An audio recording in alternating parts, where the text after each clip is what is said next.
Welcome to another episode of Boom and Bust. I'm your host, Tony Clement. I'm here at the News Forum where all voices matter. Our next guest has been a broadcaster on radio for decades and also the sharpest expert commentator on the music industry in Canada and beyond. Please welcome back to Boom and Bust, Alan Cross, to discuss the impact of artificial intelligence in the music industry to date. Welcome back, Alan. This is a really interesting topic. We're in the very early days, but we will be talking about this not just for years, but I think decades to come. Wow, that's very portentous. So thanks for that. And what I wanted to ask you at first was things seem to be evolving by the day when it comes to AI and the music industry. What do you see as the most noteworthy trends right now? It's been a real roller coaster over the last 3 or 4 years. We started with NFTs. Everybody was getting into those. And then last year was all about Web3, whatever that is. And starting earlier this year, ChatGPT came along and everybody was talking about the power of artificial intelligence.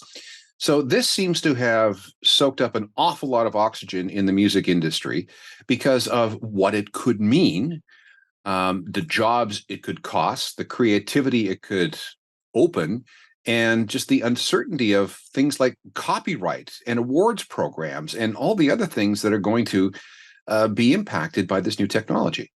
Yeah, and I want to delve into a lot of that, but I noticed right at the beginning of all of this, just in the last few weeks, actually, you wrote a column talking about some of the positive aspects of artificial intelligence, and you mentioned production, creativity, and even the licensing of dead artists. All of that will be enhanced with AI. Could you expand on that? Start us off. Well, let's start with dead artists. We've actually already sort of kind of seen it. There was a country artist that has a song out right now that sounds suspiciously like David Bowie's Rebel Rebel. And it does on purpose. And that's because the people who own David Bowie's musical rights asked him to write something called an using that guitar riff as what's called an interpolation, which means you take something that already existed and then you build something new on top of it without really camouflaging the original source too much.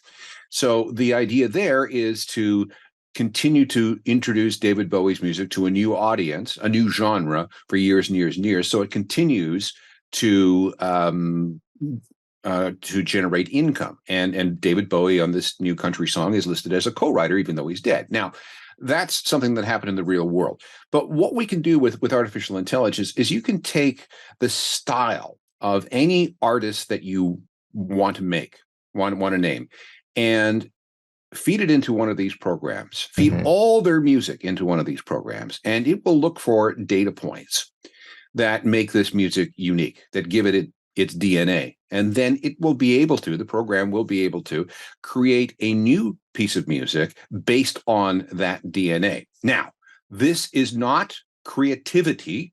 This is simply extrapolation. It's taking material that was invented, created, written, composed, sung, played by a human being, and taken all those skills and created something else. Not with a lot of necessarily the authenticity, the humanity, the emotion that would go into the originals, but it result in a reasonable facsimile. That's the extreme version of it. There are other less extreme versions. For example, there's a Paul McCartney / Beatles song coming out a little bit later on this year in September. And what this is Paul had been sent a cassette by John before he died of him singing at the piano at the Dakota in New York. Now, the audio quality of this particular cassette wasn't very good. There was an electrical fault somewhere in the room, and there was a buzz, and it just didn't sound very good. But using the audio processing powers of artificial intelligence, that cassette recording has been cleaned up.